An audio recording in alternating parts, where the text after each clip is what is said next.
ಜಗದೀಶ್ ಅಂತ ಯಲಹಂಕದಿಂದ ಬಂದಿರೋದು. ನಂದು ಬ್ಲಡ್ಡು ಶುಗರಲ್ಲಿ ಜಾಸ್ತಿ ಇತ್ತು, 200+ ಎಲ್ಲ ಇತ್ತು. ಫಾಸ್ಟಿಂಗಲ್ಲಿ ಬಂದು 180 190 ಆ ರೇಂಜಲ್ಲಿತ್ತು. ಸೊ ಮೇಡಮ್ ಹತ್ರ ಬಂದಮೇಲೆ ಟ್ರೀಟ್ಮೆಂಟ್ ತೊಗೊಂಡು ಇದು ನಂದು ಸೆಕೆಂಡ್ ವಿಸಿಟು. ನನ್ನ ಸೆಕೆಂಡ್ ವಿಸಿಟ್ಗೇನೆ ಎಲ್ಲ ನಾರ್ಮಲ್ ಬಂದಿದೆ. 200+ ಇದ್ದಿದ್ದು ನಂದು PPBS ಬಂದೀಗ 140 145 ಆಮೇಲೆ ಫಾಸ್ಟಿಂಗು ಅಷ್ಟೇ, ಅದು 130 120 ಆ ರೇಂಜಲ್ಲಿದೆ. ತುಂಬ ಸ್ಯಾಟಿಸ್ಫೈ ಆಯಿತು ನನಗೆ.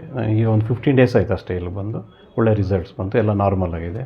ಇವೊಂದು ಥೈರಾಯ್ಡ್ದು ಅಷ್ಟೇ 100 mg ತೊಗೊತಾ ಇದ್ದೆ, ಅದೂ ಕಮ್ಮಿ ಮಾಡೋಕ್ಕೆ ಹೇಳಿದ್ರು mg, ಅದನ್ನು ಕಮ್ಮಿ ಮಾಡಿದೆ. ಸೊ ಈಗ ಥೈರಾಯ್ಡೂ ನಾರ್ಮಲ್ ಆಗಿದೆ. ಸ್ವಲ್ಪ ವೆಯ್ಟೂ ಅಷ್ಟೇ, ವೆಯ್ಟ್ ಜಾಸ್ತಿ ಇದೆ. ಇಲ್ಲಿ ಬಂದು ಆಯುರ್ವೇದಿಕ್ಕಿದ್ದು ಸ್ವಲ್ಪ ಇದೆಲ್ಲ ಮೆಡಿಸಿನ್ಸ್ ಎಲ್ಲ ತೊಗೊಂಡ್ಮೇಲೆ 6 kgs ಡೌನ್ ಆಗಿದ್ದೀನಿ.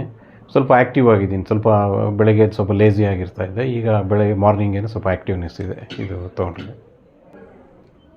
ಮೇಡಮ್ಗೆ ತುಂಬ ಧನ್ಯವಾದಗಳು. ಯಾಕೆಂದರೆ ನಾನು ಎಕ್ಸ್ಪೆಕ್ಟ್ ಮಾಡಿರಲಿಲ್ಲ ಒಂದೇ ಸರಿ, ಯಾಕೆಂದರೆ ಸುಮಾರು ಕಡೆ ಎಲ್ಲ ನಾವು ತೋರಿಸ್ಕೊಂಬಂದು ನನಗೆಲ್ಲೂ ಸ್ಯಾಟಿಸ್ಫೈ ಆಗಿಲ್ಲ. ಇಲ್ಲಿ ಬಂದಾಗ ಸ್ಯಾಟಿಸ್ಫೈ ಆಯಿತು, ಪ್ಲಸ್ ನನಗೆ ಒಳ್ಳೆ ರಿಸಲ್ಟ್ಸು ಸಿಕ್ತು. ಥ್ಯಾಂಕ್ಸು ಮೇಡಮ್ ಅವ್ರಿಗೆ, ತುಂಬ ಥ್ಯಾಂಕ್ಸ್ ಹೇಳ್ತೀನಿ.